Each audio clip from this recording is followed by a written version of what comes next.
Realme নামটি শুনলেই আমাদের মাথায় প্রথমে তাদের পারফরম্যান্সের কথা আসে।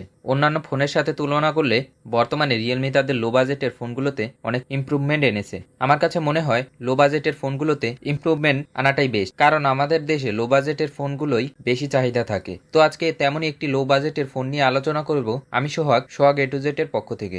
রিয়েলমি তাদের সি সিরিজের ফোনগুলো নিয়ে একটু বেশি চিন্তা করে, তা আমার কাছে মনে হয়, কারণ তারা অন্যান্য সিরিজের ফোনগুলোর থেকে এই সিরিজের ফোনগুলোর আপডেট মডেল বেশি মার্কেটে লঞ্চ করেছে। করবে নাই বা কেন? বিগত কিছুদিন আগেই তারা রিয়েলমি C55 মডেলটি লঞ্চ করেছিল, মোটামুটি ভালোই মার্কেট দাপিয়েছিল। এখন তারা আবারও মার্কেট দাপানোর জন্য রিয়েলমি C53 লঞ্চ করেছে।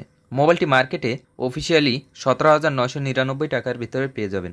আমরা হয়তো রিভিউ দিতে দেরি করে ফেলেছি, তবে দেরি করবার পিছনে কারণটি হলো যে কোনো ফোনের খুঁটিনাটি বিষয়গুলো 1-2 দিনের ভিতরে বোঝা যায় না, বুঝতে কিছুদিন সময় লাগে, আবার গেমিং টেস্টও করা লাগে। আমরা রিয়েলমি C55-এ সব খুঁটিনাটি বিষয়গুলো তুলে ধরার চেষ্টা করব আজকে।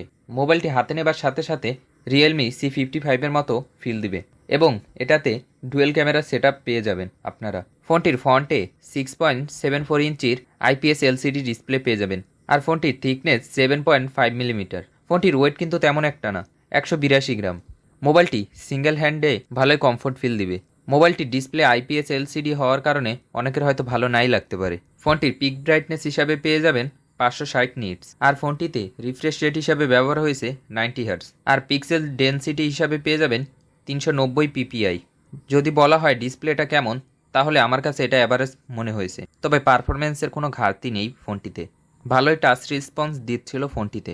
আউটডোরে ব্রাইটনেসটা একটু কম মনে হয়েছিল আমার কাছে। ডিসপ্লের চেইন এবং বেজেলের কথা বলতে গেলে প্রাইজের বিবেচনায় ভালোই, তবে 2023 সালে এসে ওয়াটার ড্রপ নচ ডিসপ্লে কেউ আশা করবে না তার নিজের ফোনটিতে। তো এবার আসা যাক ফোনটির ক্যামেরা সেকশনের দিকে।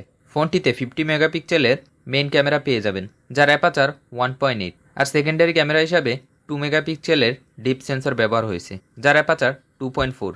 ফোনটির মেইন ক্যামেরা দিয়ে ছবি তোলার সময় ভালো পরিমাণেই অবজেক্ট ধরে রাখতে পেরেছে। ছবির কালার টোন এবং কালার কন্ট্রাস্ট সব ভালোভাবেই বোঝা যাচ্ছিল। মোবাইলটি দিয়ে highest 1080p রেজুলেশনে 30 fps video record করা যাচ্ছিল। ফোনটিতে ফ্রন্ট বা সেলফি ক্যামেরা হিসাবে 8 মেগাপিক্সেলের লেন্স পেয়ে যাবেন, যার অ্যাপাচার 2। রিয়েলমি C53-তে লিথিয়াম পলিমারে 5000 mAh এর একটি ব্যাটারি পেয়ে যাবেন এবং সাথে 33 ওয়াটের ফাস্ট চার্জার তো থাকছেই। মোবাইলটি 0 to 100% চার্জ করতে 1 ঘন্টা 10 মিনিটের মতো সময় লেগে গেছে। একবার চার্জ দেবার পর একদিনের মতো চার্জ ব্যাকআপ পাওয়া যায়। অপরদিকে হেভি গেমার বা ইন্টারনেট ব্রাউজিং করার পর স্ক্রিন অন টাইম 5 ঘন্টার মতো পেয়েছি। এই ফোনটিতে চিপসেট হিসাবে ইউনিসক টাইগার T612 এর অক্টাকোর প্রসেসর ব্যবহার হয়েছে, যার ট্রানজিস্টর সাইজ হলো 12 ন্যানোমিটার। এই ফোনটি 128GB এই একটি মাত্র ভেরিয়েন্টে এসেছে আমাদের দেশে। যদি ফোনটির পারফরমেন্সের কথা বলি, ফোনটিতে পাবজি গেম খেলার সময় HD গ্রাফিক্সে হাই ফ্রেম রেটে খেলা যাচ্ছিল। মোবাইলটি দিয়ে প্রফেশনালভাবে গেম খেলা যাবে না, যারা টুকটাক গেমার আছেন তারা খেলতে পারেন। মোবাইলটির হিটিংয়ের কথা যদি বলতে আসি, তাহলে টানা গেমিং করবার পর বা টানা ব্রাউজিং করবার পর রেয়ার প্যানেলে ভালোই হিট জেনারেট করছিল ফোনটি, তবে হিটটা খুব তাড়াতাড়ি অ্যাবজর্ব করে নেয় ফোনটি। এবার আসি 18,000 টাকার ফোন হিসাবে আমরা আর কি সুবিধা পেতাম যা এই ফোনটিতে দেওয়া হয়নি। প্রথমত, ওয়াটার ড্রপ না দিয়ে পাঞ্চ হোল দিলে আর একটু ভালো দেখাতো।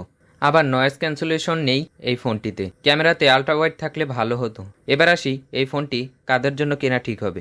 যারা একটি স্টাইলিশ ফোন খুঁজছেন, হালকা পাতলা গেমিং করবেন, তারা এই ফোনটি আপনার লিস্টে রাখতে পারেন। তো এই ছিল ফোনটির যাবতীয় খুঁটিনাটি বিষয়। ভিডিওটি ভালো লাগলে লাইক করতে ভুলবেন না, আর চ্যানেলে নতুন হলে সাবস্ক্রাইব করে যাবেন। পরবর্তী কোন ফোনের রিভিউ পেতে চান তা কমেন্ট বক্সে জানিয়ে যাবেন।